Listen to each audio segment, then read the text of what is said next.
हाँ दोस्तों, मेरा ये वीडियो उन राजनेताओं के लिए है जो नियम और कानून बनाते हैं।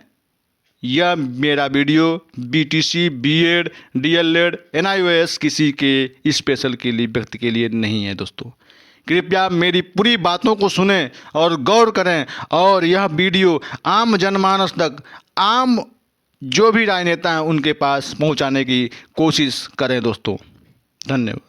आखिरकार जिसका डर था वही हुआ। आज पटना हाई कोर्ट ने एक फैसला सुनाते हुए बीएड और बीटीसी मामले में फैसला सुनाते हुए उन्होंने आखिरकार 22 या जो शिक्षक थे उन्हें अयोग्य घोषित कर दिया, जो वो 6वें चरण में बिहार में टीचर बने थे।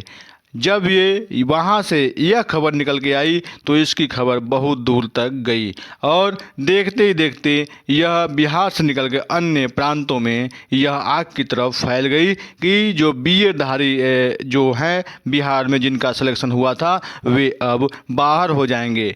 अब एक सवाल यहाँ पे ये पैदा होती है कि आखिरकार इसमें गलती किसकी है। यहाँ पे गलती अब ढूंढा जा रहा है कि गलती किसकी है। कई लोगों का ये विचार है कि इसमें गलती जो था वह अभ्यर्थियों का था, लेकिन अभ्यर्थियों की इसमें क्या गलती थी। आखिरकार रोजगार के लिए आदमी कहाँ कहाँ नहीं भटकता है। जो व्यक्ति रोजगार पा गया अब उनका रोजगार छीनना कहाँ तक सही रहेगा, यह तो कोर्ट में विचारणीय रहेगा। क्योंकि हमारा जो क्योंकि जो हमारा देश है वो संविधान के तहत चलता है, लेकिन संविधान में भी यह एक उल्लेख होना चाहिए कि नौकरी देकर नौकरी छीनने का अधिकार नहीं होना चाहिए। क्योंकि अब वे कहाँ जाएंगे, जो अभ्यर्थी जिनकी उम्र सीमा समाप्त हो गई है, आखिर वो करे तो करे क्या, अब ये कहाँ जाए, यह एक सोचने वाली बात है। और जिनका जो है जीविकोपार्जन इसी नौकरी से चल रहा था, आखिर अब वो क्या करें। अगर आपको नौकरी नहीं देना था तो आप दिए ही नहीं होते, या तो अब दे दिए हैं तो आप नौकरी छीने ही नहीं होते। यह एक काफ़ी सरकार तक पहुँचाने की कोशिश कर रहे हैं कि आखिर अब सरकार ये सुने। एक बगल जहाँ ऐसा ही मामला एनआईओएस डीएलएड के साथ भी होते हुए दिखा। एनआईओएस डीएलएड का भी बहुत 2017 से कोर्स कराने के बाद भी, परीक्षा दिलवाने के बाद भी, सीटेट अन्य बहुत सारी परीक्षा कराने के बाद भी अब आप ये भी सुनने आ रहा है कि वे उनकी डिग्री क्या है, वैलिड नहीं है। आखिर वो बच्चे जाए तो जाए कहाँ, यह सरकार को सोचना पड़ेगा। आप एक तरफ जहाँ पे कोर्स कराते हैं वही कुछ टाइम बाद आके कहते हैं कि यह जो है यह कोर्स वैलिड नहीं है।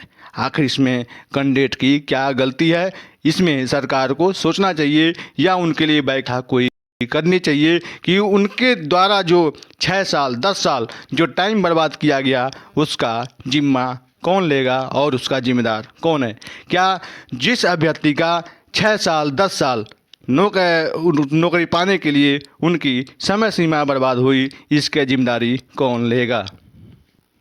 वहीं जहां पर हमारे देश में एमपी एमएलए बनने के लिए कोई भी एजुकेशन पॉलिसी नहीं है कि उन्हें एजुकेट होना चाहिए या नहीं होना चाहिए, वहीं एक चीफ मिनिस्टर, एक आपके शिक्षा मंत्री विदाउट आपके 8 पास 10वीं पास हो जाता है, वहीं सरकार चलाने वाले 10वीं पास और 9वीं पास बन जाते हैं। लेकिन वहीं एक व्यक्ति को शिक्षा देने के लिए, शिक्षित करने के लिए इतने बड़े बड़े परीक्षाएं कराई जाती हैं और परीक्षा कराने के बाद से उनका आधा उम्र तो वैसे ही पढ़ाई में निकल जाता है और देखते देखते आधा उम्र उनका नौकरी पेशे में निकल जाता है।